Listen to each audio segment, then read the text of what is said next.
This is the artificial womb facility, a place where humans could be grown entirely from scratch. The devices you see here are called growth pods. Each growth pod is designed to replicate the same conditions that exist inside the mother's uterus. Growth pods are designed to host human fetuses until they are fully developed. These artificial wombs are designed to help premature babies to continue developing after their birth. But emerging scientific research is making it possible to use them to create designer humans entirely from scratch.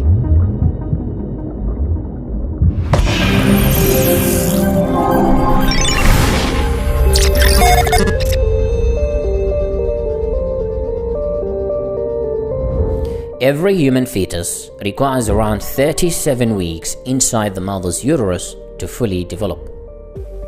And then comes birth. But not every human has this biological luxury. In fact, every year around 15 million fetuses are born too early, and approximately 1 million of them die due to birth complications. The minimum number of weeks in which a developing fetus must stay in the womb is 24 weeks. If the fetus is born before that, the survival rate will go down. Even if the fetus survives, it will likely to experience lung issues and long-term neurological damage. Although baby incubators exist and they increase the chances of survival, they have their own limitation. If the fetus is born before 22 weeks, incubators are not likely to work. The artificial womb is an advanced version of baby incubators, and it promises to make the problem of premature births obsolete. But how does it work? In terms of design, the artificial womb consists of the growth chamber, which hosts the fetus. It replicates the same environment provided by the mother's uterus. It is the incubation chamber that provides the optimal temperature and humidity for the growth of the fetus. There is another container which provides the fetus with a constant stream of blood that is rich of oxygen until the moment of birth. The artificial womb is filled with the amniotic fluid, which is the liquid that surrounds the fetus inside the mother's uterus. This liquid is rich of the essential nutrients that are needed to sustain the unborn fetus inside the womb.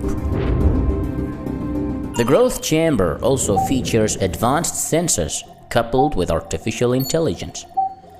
These sensors monitor the fetus's vital signs during the development process, which include breathing and heartbeat.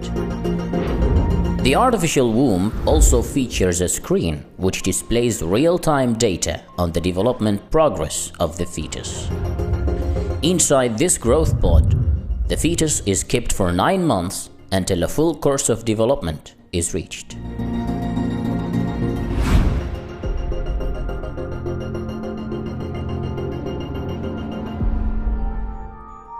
The concept of growing babies inside an artificial environment is called ectogenesis. Ecto means outside and genesis means formation. And it isn't really new. The history of the artificial womb dates back to the early 1950s. The first design of the artificial womb was patented by Emanuel Greenberg back in 1955. He developed the concept with the hope of helping premature babies to continue developing after their birth. Back then, baby incubators already existed, so no one really moved forward to building the prototype of the artificial womb. In the 1990s, researchers at Tokyo University's medical department tested the artificial womb to see if it actually works. They removed a goat fetus from its mother by C-section. Then they placed it in a rubber womb filled with artificial amniotic fluid, and the little guy was delivered 17 days later. In 2002, scientists built mini artificial wombs using cells extracted from the uterus itself. These lab-made wombs allowed embryos to attach themselves to their walls, just like the natural process. Even though the embryos began to grow and develop, they were terminated 5 days later due to ethical concerns. In 2017, scientists from the Children's Hospital of Philadelphia managed to use a primitive design of the artificial womb, where they placed a premature lamb fetus. After keeping the lamb fetus for 4 weeks inside the artificial womb, it started growing a wool coat, gained weight, and even opened its eyes.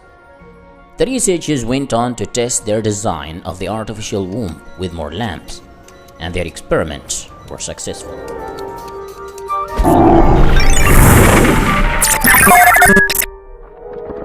As of today, the real artificial womb is no more than just a plastic bag filled with amniotic fluid. It doesn't look like much, but it serves its purpose, allowing premature fetuses to continue developing outside the mother's uterus.